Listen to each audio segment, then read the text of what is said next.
What's up, guys? Here with a very quick video this time around. I just wanted to show you something real quick.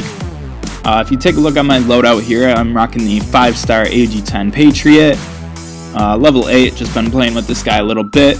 I do have enough to make the 7-star, so I'm going to be working on this eventually, but I think I have some other projects that I'll work on first. And my secondary, going with the 6-star KG18 Chrome, nothing new there. But my gear setup, gadgets aren't important at this point.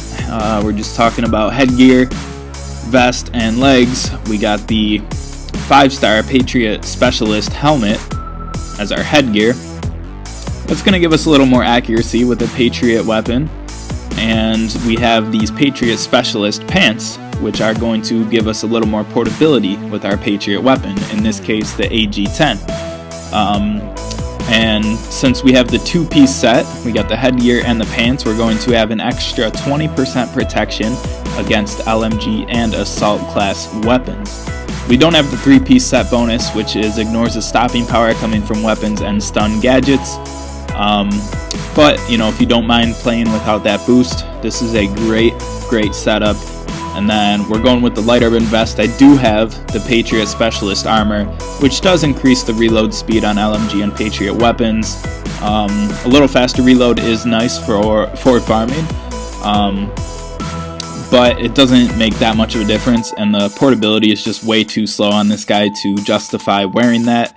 And especially in training, which is my focus in this quick video, ignores the stopping power is really not a huge deal. I mean, the only time that comes into play is when you get hit by Cortez, which he uses the M349. That's at least with the level 40 bots. I know at a certain level, the Mastodon, I think he's called like Breaker at that point, or something, or Overkill or something, I don't know. But at some point he uses a 6-star M349. But at least at level 40, really the only threat is Cortez with his, I think it's a 5-star M349. So as long as we mostly avoid him, it's really not a problem to play without that boost.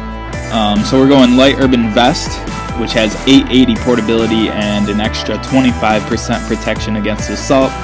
And so no one really knows how those protection bonuses stack up, but if you just take it completely face value, that's 45 extra protection against assault. That's pretty insane. I don't know if it works like that, but who really knows. But I just want to make this real quick video because I think this might be the best farming setup that you could possibly be using nowadays. And obviously I have the 5-star Patriot gear, the 6-star, the Brigadier helmet and the Brigadier pants would only be better than the 5-star pair that I'm wearing. We see we move decently well. We definitely hit our sprint with our KG18. Try not to die here. That's extra ammo on the 6-star KG18 doing work for us there. And maybe I won't do as good as usual because I'm doing live commentary here, which does affect my performance. I say it all the time. I just like to make excuses for myself. I'm being judged by almost 300 people every time I record a video. But yeah, I mean, I think that this might be the best farming setup currently in the game. I don't have the Leprechaun gear, the Shamrock gear, whatever it's called. I don't remember the names. I know a lot of people like that for farming. And prior to using this, I've always used my 6-star Shamrock A500 as my go-to farming setup. Well, I shouldn't say setup, that's just a weapon. But I could wear several combinations of gear and use that weapon and always do well with that weapon, and plus I get a lot of headshots with that weapon. But alright, I missed the fire button. Somehow we stayed alive. That's incredible. I was completely missing the fire button. I don't know what was going on there, but this is, especially now that I'm trying to level up my PAG10. You might see PAG10 out there. That just means a Patriot AG10 for any newer players that might not get that, lingo, I guess we'll call it.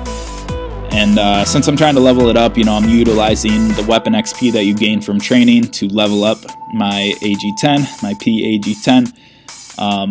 And I just stumbled across this setup, and I'm sure most people have tried it, and I'm sure you like it, or maybe you have your go-to weapons that you're stuck on using. But I just wanted to make a quick video highlighting the usefulness of this setup. Pretty much every single match that I've trained with this setup, I've gone 45-0.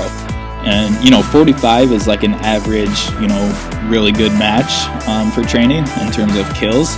But I think the highlight of that is 0 deaths. I'm constantly, every single time, dying 0 times while wearing the setup. So I don't know if it's that, you know, huge assault protection, especially at level 40. The Mastodon has the FM Bobcat Echo, which is an assault class weapon. You see there 41-0-3, so, you know, I'm doing live commentary. We'll call that the reason I didn't get the extra 4 kills. I swear, I promise you, every single time I'm going 45-0 wearing this setup. It's absolutely incredible.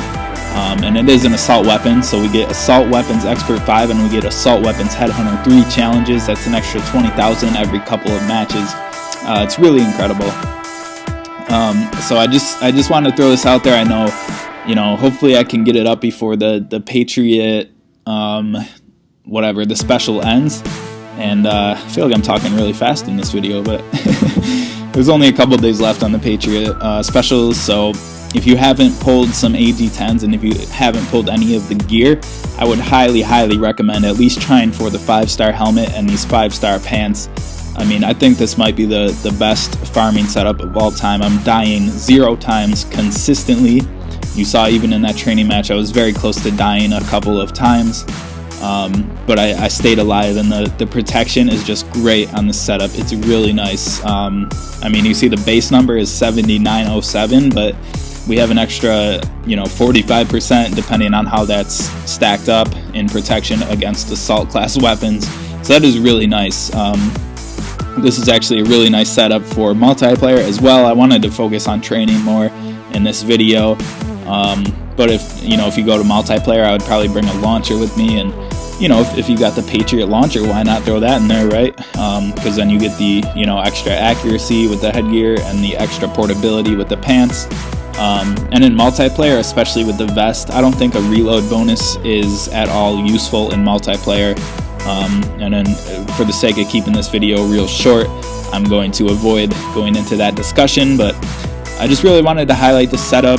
If anybody out there watching has, you know, like a 6-star or a 7-star Patriot AG10 and they have the 6-star helmet, the Brigadier helmet, and the 6-star Brigadier pants, and the Lighterman vest, of course, if they have that setup, you know, let me know for sure in the comments below what you think of that farming setup and what your scores are, because, you know, I cannot wait to make a 7-star PAG10 now that I've figured out this training setup.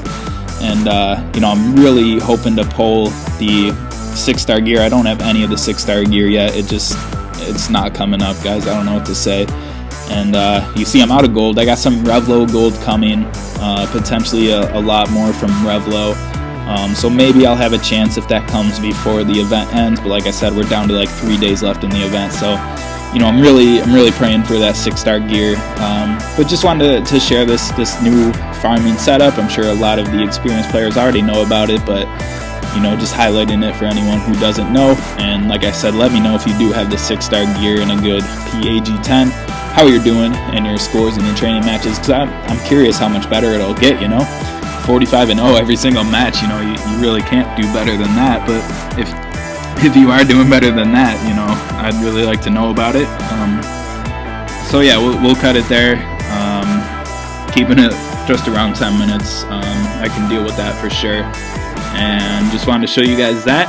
Hopefully I can get this video out there soon before the event ends. And be sure to leave a like if you enjoyed this video. Hopefully I helped you out a little bit with a little tip here.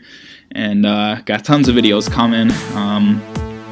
You know, so be sure to subscribe and get notified every time I post a video. I do post daily After Pulse videos, and I've gotten to a good point where I'm kind of at a schedule, you know, of releasing at the same time every single day. So I'm working on that. You know, maybe I'll adjust the time, but right now it is 5:30 p.m. Eastern Standard Time. Every single day, 5:30 p.m. EST, which is 8 p.m. on the Pacific Coast if you live in the U.S. and, you know, if you're elsewhere in the world. You know, I'm not going to list off all the time zones, but, well, 8:30. I don't know if I said 8 or 8:30, but you get the point. And thanks for stopping by as always, and I will catch you when I post the next video. and be sure to follow all my social media at Gaming Willis. In the meantime, I don't post that much, but slowly working on that, getting a few followers along the way. So shout out to the people that have followed me, and feel free to send me messages with questions on Afterpulse, all that good stuff. A lot of people do, and I try to respond to everyone. So yeah, thanks for stopping by, and I'll catch you next time.